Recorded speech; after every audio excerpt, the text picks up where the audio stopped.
Good morning, morning. Good morning, guys. Today is Sunday, guys, March 30. So, peace ng pagkabuhay, guys. Nandito ako galing tayo sa church. Nagpakain tayo nating fish. Umakyat ako dito sa aking terrace, guys, pagkatapos. So, nag-check tayo ng ating mga tab, guys. Kaya nailabas ko itong aking mga tab yan. Yan ang nilabas ko, guys, ng mga kapatong sa taas.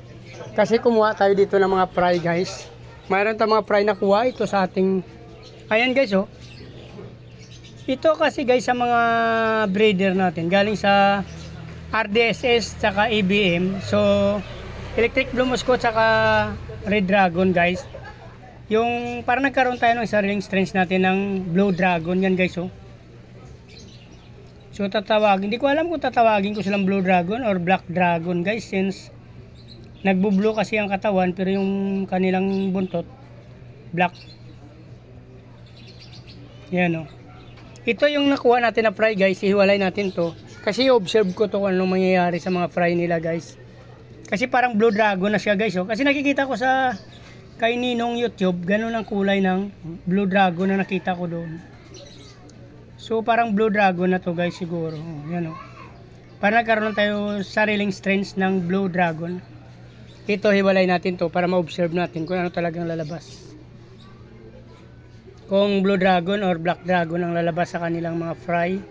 So mayroon pa tayo nakuha ang fry dito, guys, sa ating RDSS. Parang ang problema ko, guys, nagtataka ako bakit nag-drop siya na wala na tong male dito, guys, oh. Lubat na kasi ng ating flashlight. So, mayroon diyan, guys, puro na lang female. Nakikita ko tatlo. Wala nang male. So, siguro natusok niya siya bago namatay pa yung isang male diyan. So, balak ko siya lagyan ng male diyan, guys. Ito yung dalawa na galing sa baba. Since RDSS din to, guys. May kasama to kanina isang male, female. Sinama ko dun sa kabila. Yan, oh. Yan yung dalawang male ilalagay natin dun. Yung isa parang Blue Dragon din to, guys, oh.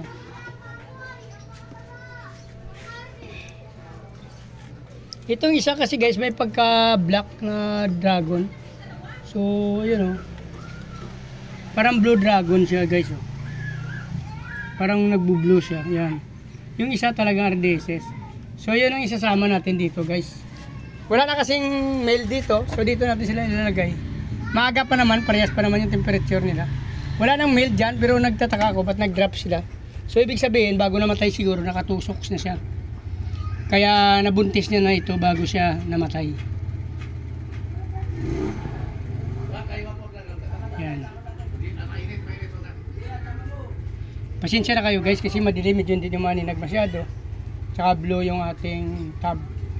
Lagyan na lang natin ng konting plants yan, guys. Yan. Ito, tingnan na natin. Mayroon pa akong fry dyan yung nakita, guys, dyan sa dulo. So, ayusin ko muna ito kasi mahirap nga dumaan. Since masikip talaga dito, guys, sa pwesto natin. Yan, lagyan. Ito may nakuha tayo sa RDSS. Yan. Ito, tingnan natin ito kung Blue Dragon na lalabas.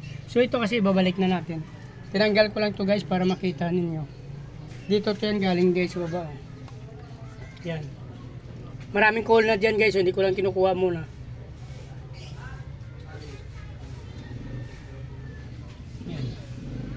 So balak ko na siguro kukunin yung ibang kuhol dyan. Kasi guys, mababa lang yung ating tab dyan. Umakyat sila. Pag nahulog sila, wala na. Patay talaga sila. Kasi wala na tubig dyan. Simentado na. So, kung natapos nyo yung video na to, guys, please like, follow, subscribe, guys. Meron din ako doon price sa baba. Ipa-update ko kayo mamaya. Sama nyo na rin ang notification bell, guys, para updated ko sa video na upload ko araw-araw. Mamaya update ko kayo sa aking price sa baba. So, maraming salamat sa patuloy na pagsuporta at panonood ng aking video, guys. Mabuhay kayo hanggang gusto nyo. Salamat. Bye-bye!